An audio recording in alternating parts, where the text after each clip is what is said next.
I was doing some. I was looking at your bio and I seen like the styles of music you play. You got hip hop, R&B. Then I saw one that I wasn't familiar with. You know exactly. I'm like, so what is eclectic soul? You know what's crazy? No one has asked me that question.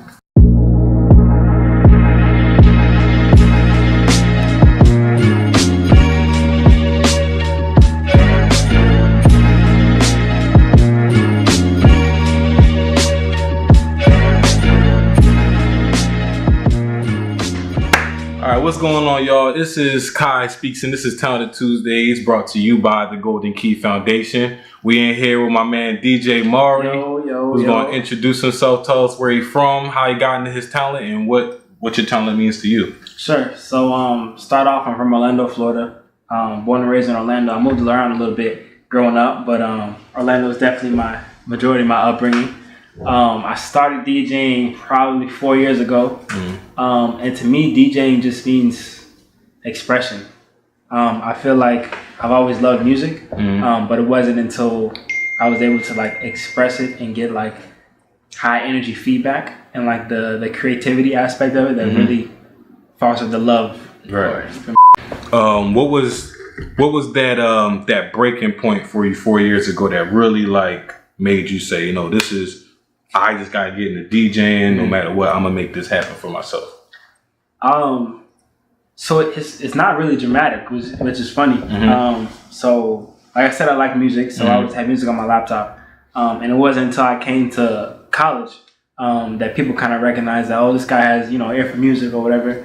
And it just so happened, people heard about me just knowing music, and I would be like in the dorm room or in the cafeteria listening to music or whatever. People would stop by and be like, yo, are you a DJ?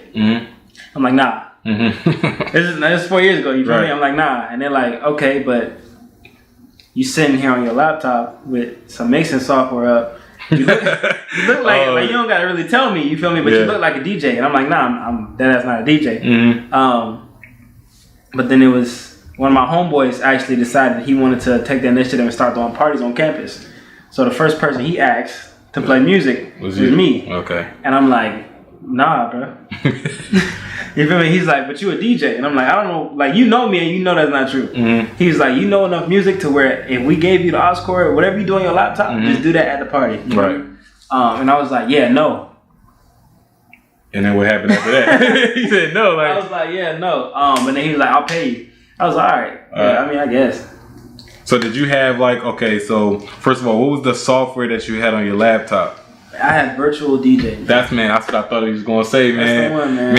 Me and my LB used to have virtual DJ on our laptops, just mixing and stuff. Like we ain't never, go into it like that, but we just had fun with it. But I figured that was the one you was gonna say. So did you have like when did you get the turntable and stuff like that for it? So after I did that event, and I got the feedback, that's what really kind of changed it in my mind for me. Because I'm playing music, and anytime I play a good song or a hype song, like that's always how I get my energy or whatever. But the first time I felt like me put my energy onto a crowd of people to where I play a song that I vibe to, where everybody's like, oh, shoot. And I play another one, I play another one, I play another one, and just keeping that energy. Like the feedback I got back from was like, yo, you lied to us, first of all. But yeah, you did something you need to keep doing. So I probably did maybe 5 more parties off my laptop after that until the summer. And then at the end of that semester, that summer, I was like, let me just go ahead and buy some equipment. Worst case scenario, I sell it. You feel me? Right. Buy some equipment, learn how to work it, and see where it goes. And it went pretty far. So how was it DJing that first party without the equipment, trying to do everything off your laptop? Like, did you find it overwhelming in the beginning or anything, or did you get comfortable with it? So what's crazy about virtual DJ is it's so easy, but it's not like at that level. I was able to do easy transitions. Like there's a button to fade in and out or whatever. And so because that's how I literally listen to music. Because my pet peeve was I hate it when I listen to a song and there's like that 10 seconds of just nothing at the end of the song, and I'm just sitting there in the shower like waiting for the next song to come up. Waiting for the next song to come up or whatever. So I would use virtual DJ to just make quick mixes. So I was so familiar with those shortcuts that when I did it at a party, it was really just song selection was all I had to worry about. It wasn't until like I started learning the controllers of DJing, like Pioneer and stuff like that, and I was like, oh, this is actually kind of hard. But the software virtual DJ, man, y'all can go pick that up and DJ a party tomorrow if y'all wanted to. That's easy. Yeah, I think like you said, it's very easy. The most difficult thing of virtual DJ is probably like picking the songs and then throwing them on the little track thing. What is eclectic soul? You know what's crazy? No one has asked me that question. And you asking me that question has made this entire interview for me. Like, I'm happy. I'm good. Yeah, man. I gotta know what eclectic. I'm saying it right? Eclectic soul. Okay. Yeah. So eclectic soul, hopefully in the next few years, is a way more popular genre. It's basically the kind of music that takes old school songs and remixes them with a more upbeat song. And so anytime I try to explain to someone, examples always help. But people have heard eclectic soul songs before. Of course. There just wasn't really a word for it. There's a guy now who does the Apple Music Selection Radio.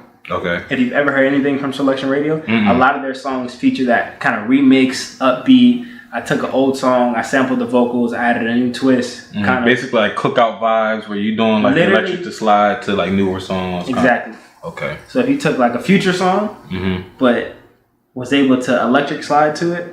What is this? Like, I gotta ask. No, yes. That's interesting. So yeah, like you basically just gave it a genre right there. Is that something that you created, or that's something like where did you hear that term from? That's what we listened to in Orlando. And so when I came down here, nobody knew it. So you was putting everybody on. And I would play a song just in my car or whatever, and people were like, yo, what is this? Because once you play like 4 or 5 of them, you start to understand that, okay, this is actually a kind of music. This isn't just like one sample or one this or that. Because there's artists who might take a sample and do something that kind of sounds like eclectic soul, but when you have like 100 tracks that all encompass the same kind of emotion, that's how you know it's the genre. So I guess eclectic soul. Eclectic soul, man. Write that down. Y'all just learned something new on Talented Tuesdays from DJ Mari. Eclectic soul. I guess this is a good time to mention, if you are watching right now, the comment section is open. Leave comments, ask questions that you think I might be missing, and anything you want to know. You got some people waving. Shout out my little page, Miss AK85. You guys are on every week. I appreciate you guys. So my next question for you, Mari, would be, what has been your best experience so far being a DJ? I did a yacht party probably 2 years into DJing. For like 700 people, because it was a sorority, so they rented out like a 3-story yacht, and just like it was their end of year thing or whatever. And so I'm, for one, nervous because that's really the transition for me playing like huge gigs. Yeah, like the most high I played to previous to that was maybe 100 people. So it's like, all right, now you're playing in front of 700 and you're on a boat with no Wi-Fi.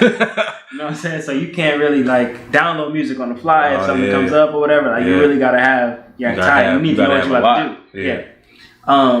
But once I got out there, and to have that many people, the more people you have on a vibe, honestly, I feel like the adrenaline is the greatest. Like that's why it compares to if you're an artist and you're performing to 10 people, as opposed to performing to 10,000 people. Even though you're getting the same energy from those 10,000, being in front of that crowd and that energy is literally like is in the air almost. So that having that many people in the middle of the ocean with a nightlife atmosphere all on one vibe and being able to like drop the songs and whatever, that was definitely one of the best experiences of my DJ career. Okay, and so you're already out. One of my questions is that process for you trying to get your first gig, and you already explained that it wasn't really a process. This kind of just like fell in your lap. Sort of. So like, I know you had feelings of like neglect, for lack of better words, because you ain't really want to do it at first. But like, once you decided to do it, once you said that he was going to pay you, and you decided to do it, how much time did you have to prepare, and how did you prepare? Because I'm just trying to help the people out that might be watching that maybe want to go into DJ. So honestly, to learn controllers and like the software, you can do that in a month.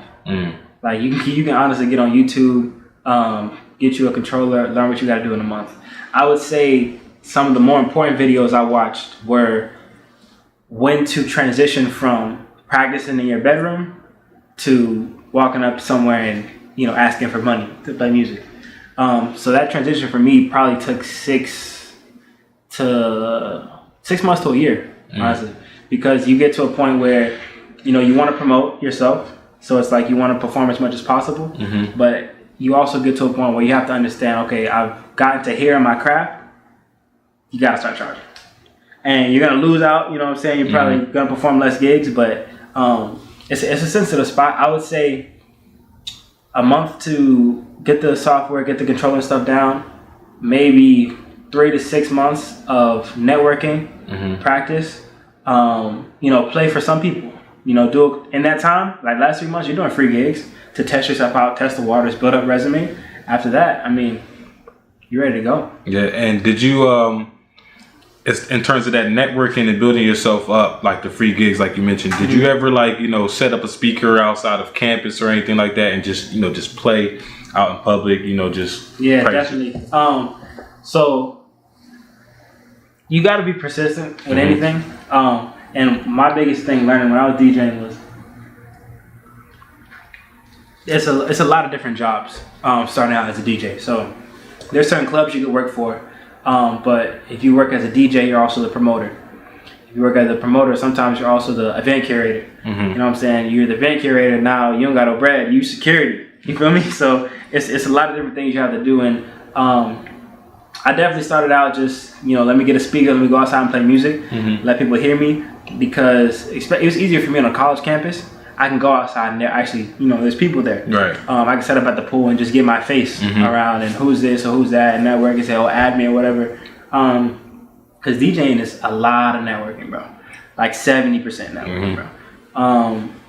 So, yeah. It was a couple of times where I said, all right, I'm going to sit outside, play music for 2 hours just to work on my mix. That could be in that 3 to 6 month period before you start charging people where you say, I'm not going to practice in my bedroom. I'm going to go practice outside. And the best part about that is you providing free entertainment for the students on campus. Like you just providing good vibes for everybody on campus. Like the question that, what made me ask that question was, man, I remember my years at Cheney, shout out DJ Mike, he would just set up, first he would put a speaker at this bedroom window, just be in his bedroom, but then he started setting up outside the dorm rooms and just playing music while we walk into class and stuff just having everybody ready to party after class, wind down and everything like that. So, that's definitely good networking. So when you first got started, what were some of the challenges that you faced? So I would say my biggest challenge is knowing whether to quit or keep going. And that's a challenge that I feel like any entrepreneur is going to face. Simply because it takes a lot to get started. And I thought I'm so positive that if I want to plan something, I'm gonna host an event, I'm gonna meet a restaurant owner, I'm gonna tell him, hey, I got this, I got that, let me host an event in your space, I'm gonna invite people, 500 people are gonna show up, everybody's gonna have a great time, whatever. And that wasn't the case for a couple of my first events. And so when everything's going right and you're putting in the work to actually find a restaurant owner who's willing to let 18-year-old, which was I was at the time, set up some speakers and invite more 18-year-olds to come into his spot and do whatever, to get that settled, printing out 1,000 flyers and passing them out yourself, doing the promotion yourself, and then 10 people show up, and it's like, yeah, man. But the people who succeed are the people who 10 people show up, cool, I'm gonna vibe with these 10 people, I'm gonna make sure I get network with all these 10 people, and then I'm gonna start my next event tomorrow and I'm gonna have 20 people. Yeah. So it's that mentality. Because you got those 10 people that show up. If you focus on being upset that only 10 people showed up, you can't really go nowhere. But if you focus on trying to vibe with that 10 people, now you got 10 people that enjoyed themselves. They're going to bring another 2 people with them. Now you got 20 people, like you said, and you building it up like that. So that's some good advice. You ever get tired of DJing? You ever now that you got your repertoire up there, you got your name out there a little bit more, you ever just get overwhelmed with people constantly asking you to DJ here, DJ there? A little bit. So my schedule now is probably one of the most difficult things for me to manage. But I love it. You know what I mean? So I feel there are days where I'm tired, but not of DJing. Okay. Just sleep. you just want to sleep. Yeah, okay. Yeah, but yeah, it's definitely one of those things that I could be tired, or I could be in one mood, and then that crowd gets in there, and you feed off that energy. So we got our first question from the audience. Miss AK85, she asked, do you develop your playlist before your event, or do you create it based on the vibe of the crowd? That's an amazing question. So when I was garbage, honestly, when I was garbage, I would spend like 8 hours per event, because I would take like the week before to analyze what kind of event it was going to be, what music they would like, download anything I felt like I didn't have for that event, and then literally put everything in a list for the time frame of the event, and say, okay, I'm gonna play R&B the first hour in this order. I'm gonna play hip hop to speed it up. Then I'm gonna go back down, do old school, whatever. And then once I had the list, I would sit in my room for the next 4 hours and just practice the transitions for all of them. Practice, so that when I got there, I'm really just coughing up what I've done training for 8 hours. I can't remember the last time I did that.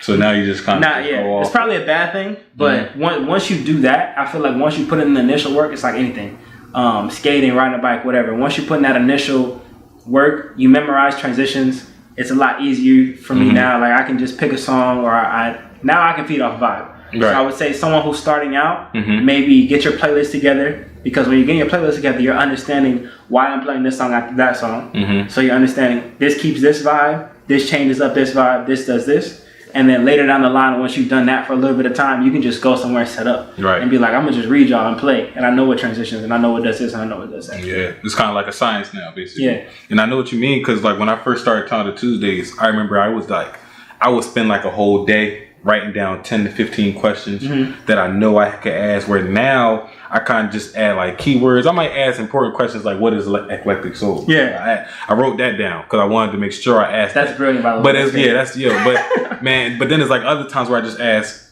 experience, meaning tell us about your experience and everything like that. I kind of use keywords now, and I just play the vibe. I want this to be more so a conversation, because in the beginning I learned a lot of questions. You really turn it into an interview, and that's not really what I wanted to do. I wanted to turn it into like a conversation where the guests could talk to us about their journey, how they became a creative, and what they're doing now. So, for sure. We got another question from My Little Page. She asked, "Is DJing something that you see yourself doing in the long run, like as a career, and dream of becoming a DJ for like celebrities and big events like that?" So I'm the kind of guy who does a lot of things. When I started DJing, it wasn't something that I felt like, I'm going to be Khaled one day. But as I progressed, you see the realm of possibility. So I think that's definitely a goal of mine. Long term, it depends. I'm open. So I haven't, put the work in for no reason. But I have other, job opportunities and stuff going on. I don't think I'll ever stop DJing. Okay. I just don't know if I'll be the only thing I do full time.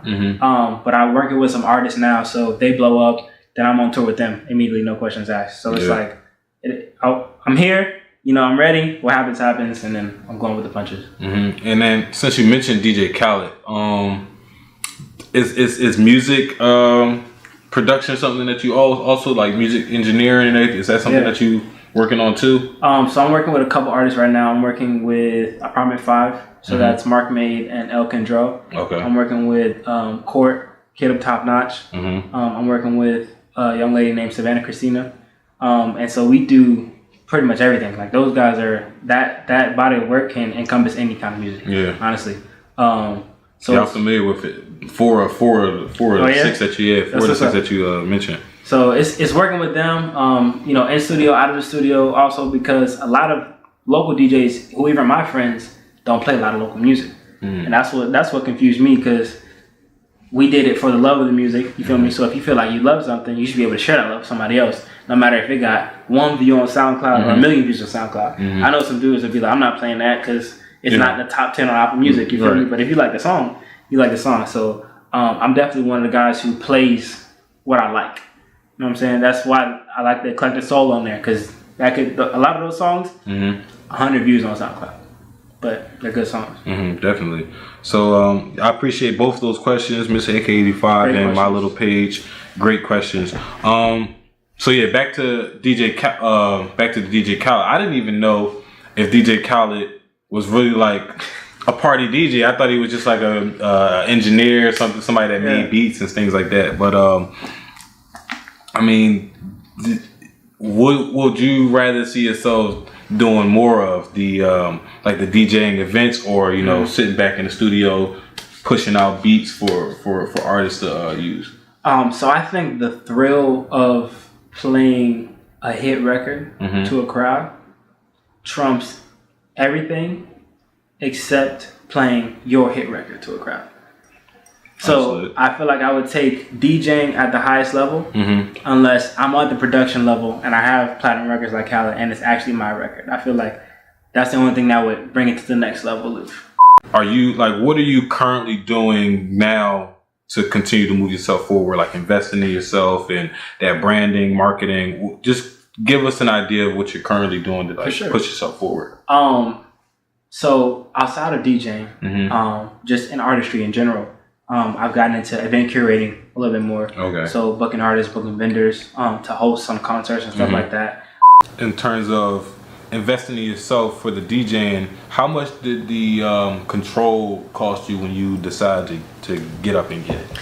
So the first controller I bought was a DDJ SR by Pioneer. That thing was $500.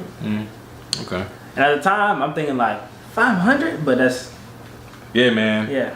A lot of times the first thought is like, dang, that's a lot. That's then like when you really want to do something.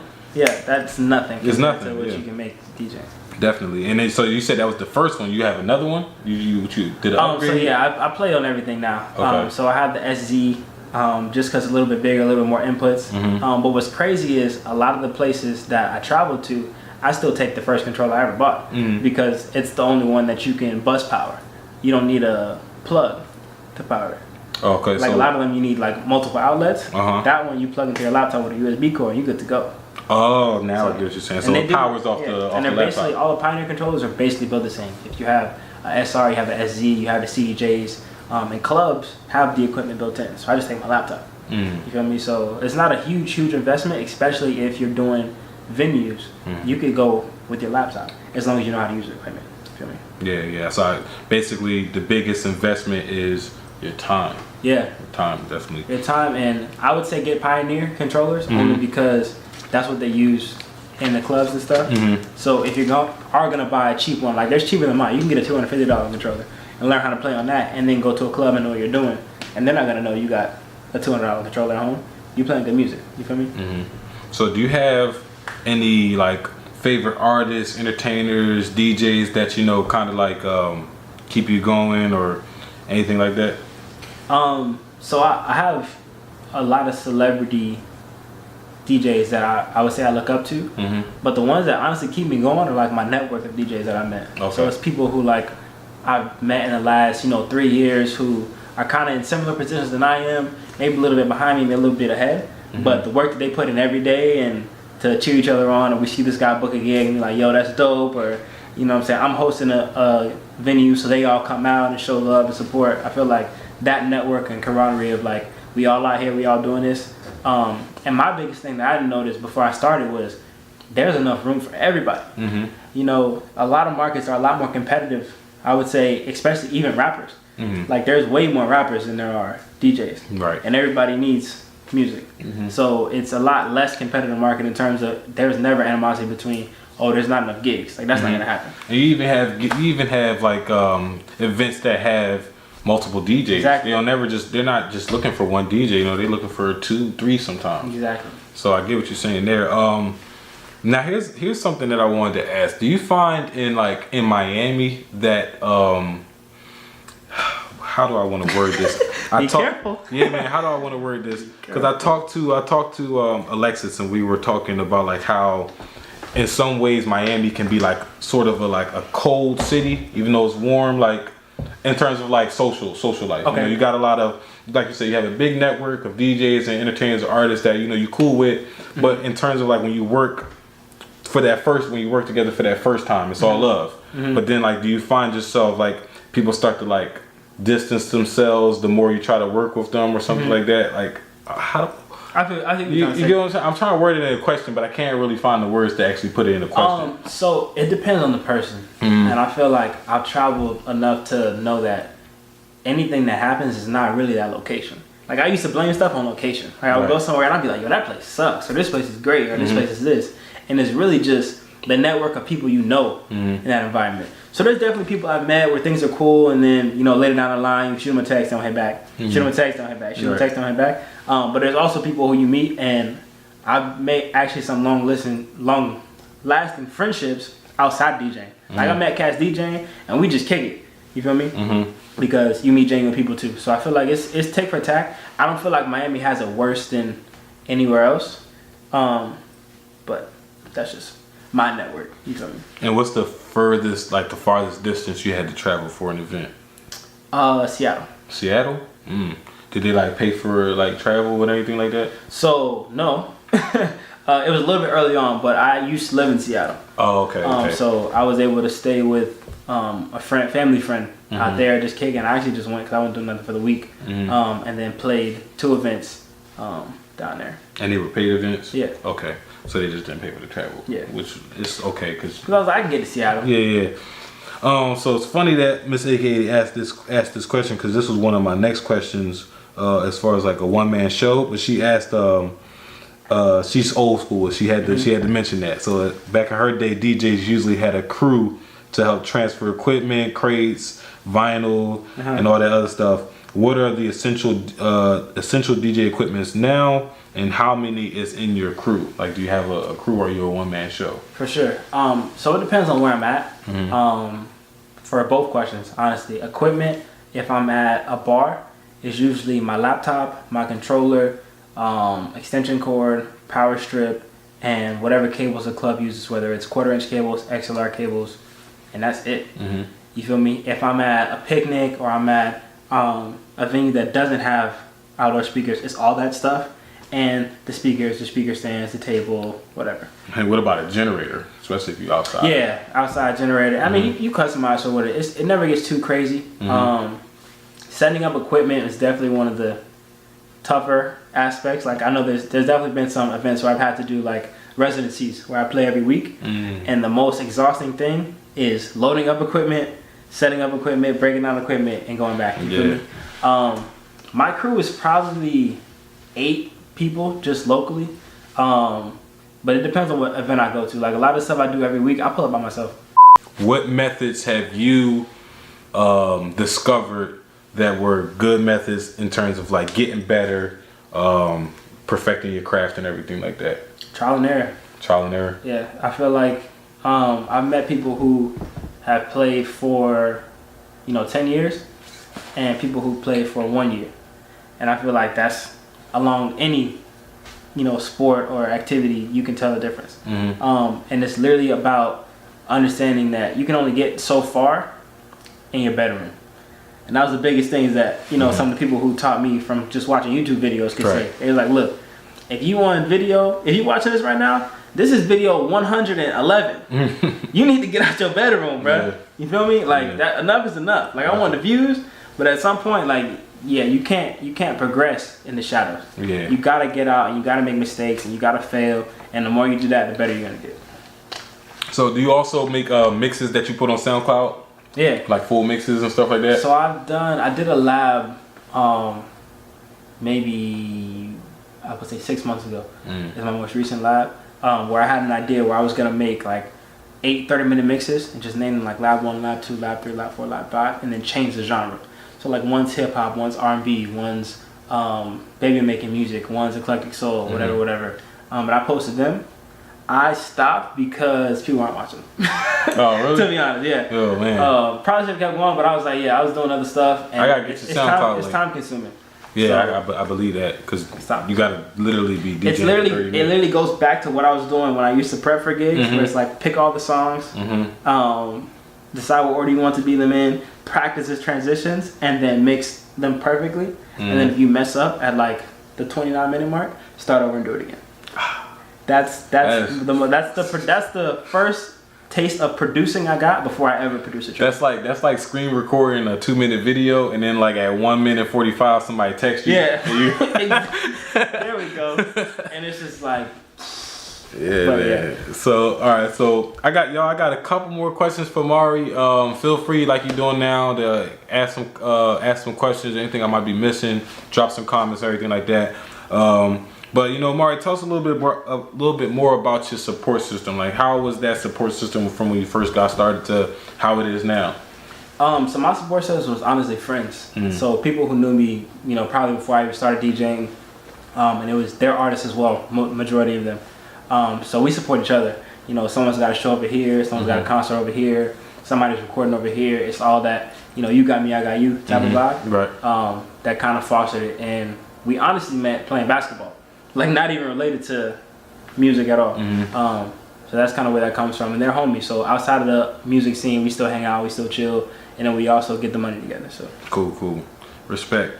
And, okay, so we got another question. What would you say is the most popular Get Them Out Their Seats song for right now?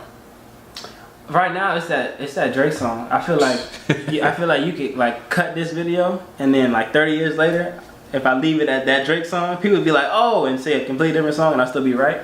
You know what I'm talking about? But In My Feelings is the one right now. If y'all watching this 30 years from now, Kiki is the trend. Yeah, Kiki's definitely trending right now. And when you're at a party and then the DJ plays that one song where everybody's standing around the room, like, what is this? Have you ever had one of those moments? That's a good question. That's a good question. Yeah. Okay, so that has happened to me because, again, I'm a guy who plays what I like. And so I'll play a local artist, and it's not like the song is bad. It's just in the club atmosphere, people are used to listening to something they've already heard before. Like, you're playing tracks and people are jamming, it's because they got the lyrics memorized already. Yep. They was jamming this in the car on the way to the club, waiting for you to play it so they could jam it again with their friends. You feel me? So when you play something they never heard, it's not so much a what is he playing? It's more such like I can't really vibe because I don't know the song. I just heard this song. You feel me? So I've had moments like that, and just going with the punches and be like, all right, cool, just next. Especially DJing for like college parties where you got all the frats and sororities that are waiting for their songs to come on so they can set it off. I know that gotta be frustrated too, because then you probably got them always coming to the booth, say, put this on, put this on. That's probably part 2 of successful DJing. Learn how to mix, learn how to multitask. Yeah. And it's crazy that it's that high, but like I feel like the best in the environment you are in can multitask, because especially if you work in a club, that thing is 1,000 miles an hour.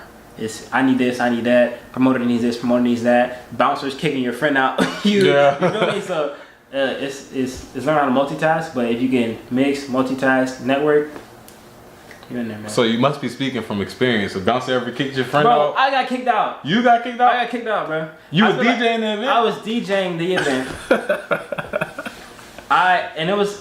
What happened was they switched security, right? And so you learn to finesse, you learn to talk about situations, and you know like what not to do and what to do. It's just experience. So I was literally at an event. I opened the club, and I'm leaving my set just to join the regular crowd or whatever. And I got friends come inside. The only thing about club is once it hits like 12 o'clock, 1:30, like between that mark, security gets crazy. All the managers got attitudes. Everybody's a lot harder to deal with. So my friends are having trouble getting in. Tell them you're with Mark. He said he never heard of Amari. I said, bro, I know everybody here. Like, they saying they don't know you, bro. They saying they never heard of you.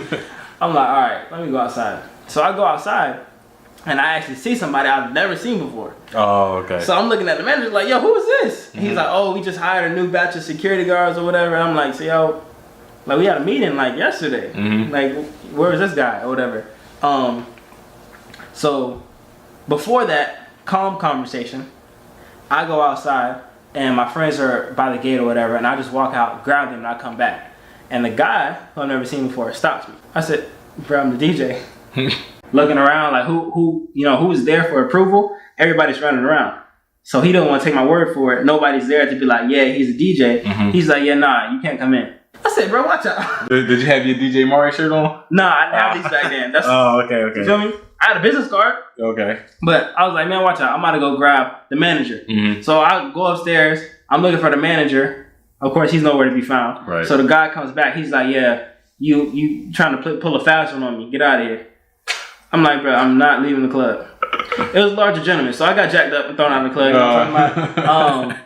But yeah, my friends, I actually got them in, which is crazy. So you got them. I grabbed them.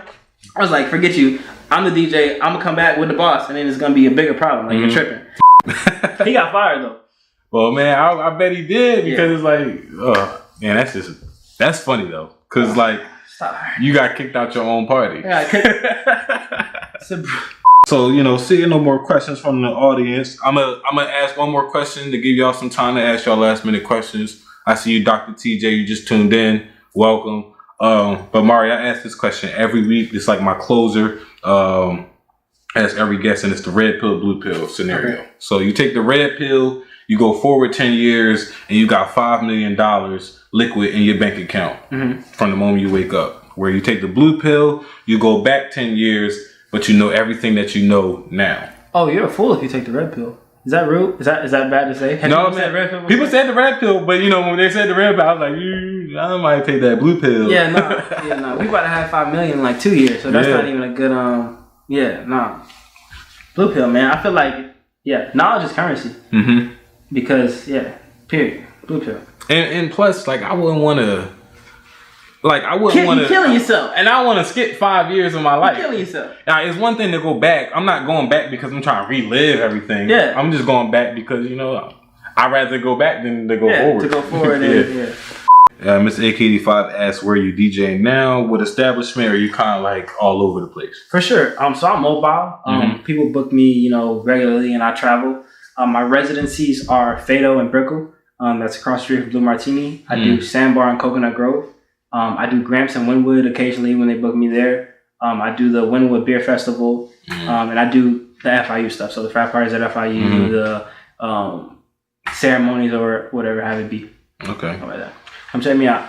Instagram, shout outs, I'll DJ Mari on Instagram, I'll DJ Mari on SoundCloud. The mixes, if you want to hear some eclectic soul, some smooth R&B, go to mixcloud.com, DJ Mari Official, type in Lab 4. Wear a condom. Choosing. Let's talk about choosing. I'm glad you reminded me because I was like, I gotta talk to about choosing, but then I almost forgot, man. So tell us what choosing is and like what made y'all start. Like what made y'all? I'm sure it's a fun game, but what made y'all start this game? So being in college and seeing people be bored was like. Yeah, like what? What? You feel me? Like, especially DJing, I would go places where, people book me for a private party where it's maybe 50 people. And there's 50 people dancing, but they're just like... Like, at a certain point, like, people were playing, like, Uno and that kind of stuff. Like, just when you really want to have a good time, I felt like there was not a go-to guaranteed good time on some just fun card game type joint. So that's really why we brought it about. So choosing is called the Game of Choices. You guys can follow it on Instagram at choosing, CHOOSIN game. Basically what it is it's a game that allows you to shoot your shot. All right, so we got 4 game types. We got game cards, quickie cards, roll cards, dare cards. Game cards are your traditional games. You're gonna play Flip Cup. You're gonna play give me a game. Kings. Yeah, so you'll play Flip Cup, you'll play Kings, you'll play whatever. And we have those listed for you guys to pick cards and play. Roll cards create a rule for the entire game. So say every time you pick a card, you got to take a shot. Every time you pick a card, you got to stand up and do something, right? The quickie cards are like versus games. So last person to finish their cup, last person to touch the door, last person to do this, do that. Dare cards is what I feel like separates the game apart from any other game because it's kinky, right? And I don't want to go too kinky because I'm be putting the video everywhere. But it'll say something like, sit on the lap of the person to your left. Every card except the dare card is read aloud. So when you pick up a dare card, you just gotta do it. And it says, sit on the lap of your person to your left, you're the only person who knows that. So we've written into the game that you actually get to decide whether or not you want to do that card or lie. So I can say for example, you're to my left. I'm, you know what I'm saying? You're gonna lie. Yeah. So I'm gonna tell the person to my right to sit on my lap. If it's obviously a girl who I'm choosing on, if she thinks I'm lying, she calls choosing. If she's right, so when she calls choosing, I have to show my card. If she figures out that I'm lying, I have to drink her strip. If I'm telling the truth, she has to drink her strip. So y'all combined kings, bull. Y'all combined a whole lot of games into one. That's pretty dope. So like in that how successful do you think it's been going so far? So we actually just mass produced it. We've been doing trials for a while. So we have like the finalized version, maybe a couple copies. We've been going around playing it with people. I'll personally experience tell you that the game is undefeated in terms of good times. I was surprised even how well it worked for people, just because people wanted something, to do. And even the people who are shy, get out of their comfort zone and have a good time, or the people who want to have a good time are the people who are more creative and change up the cards the most. You feel me? So it's been really successful. We roll out full production August 10th. Okay. So we got like another week and a half. But you can pre-order the cards. We have a website up and running now, www.choosingusa.com. Okay. You can follow me and I'll tell you. I was just about to ask, where can I get a deck, man? I need a deck. Cool. So, you plugged yourself in. Tell us where else we can find you. Where you got any events coming up, anything like that? Sure. So literally this Thursday I'll be at Fatal and Brickell. Friday and Saturday I'll be at Sandbar and Coconut Grove. The BSU cookout, the CSA cookout, stuff like that. But I always post. I'm doing brunches at Brickell now. It's called Zest Miami and Brickell. Oh yeah, I've been to Zest. I'm doing their brunches, so I'm all over the place, but I'm also available. Always available. Keep the schedule open, man. Follow DJ Mari at I Love DJ Mari on Instagram, Twitter too. Twitter, I Love DJ Mari. Okay, and check out the choosing game as well. Get you a deck of choosing cards so you can play with your friends back home and everything like that. I have an amazing time. I would not be here. I believe it. I believe it. I'm trying to play. Nah, you got a deck coming. Yep. When Bae get home, I'm gonna tell her about the game. Yeah. We gonna take it to her friends when we go back up north for a little bit. It's gonna be on. So Mari, it's been love having you on the show. I appreciate all you guys for asking your questions and everything. Sure. I appreciate you for sharing your knowledge about music, DJ, and everything like that. I hope somebody see this video in the future and get inspired to do some more. Whether it be DJing, whether it be rapping, whether it be poetry, being a doctor, anything. Anytime you see a Talented Tuesdays episode, I want to leave you inspired. So I appreciate you for getting on here, sharing your story and how you overcame some of your trials and tribulations, everything like that. Again, I appreciate you guys. This is QuiySpeaks, aka Mr. 215 to 305. And yeah. So what you say, ho? I'm the man, ho?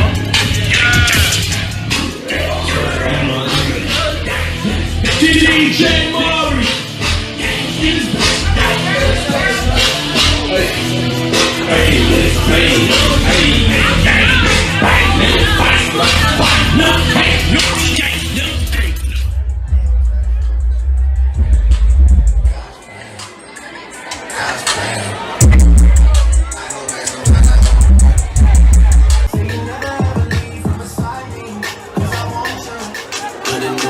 Really still,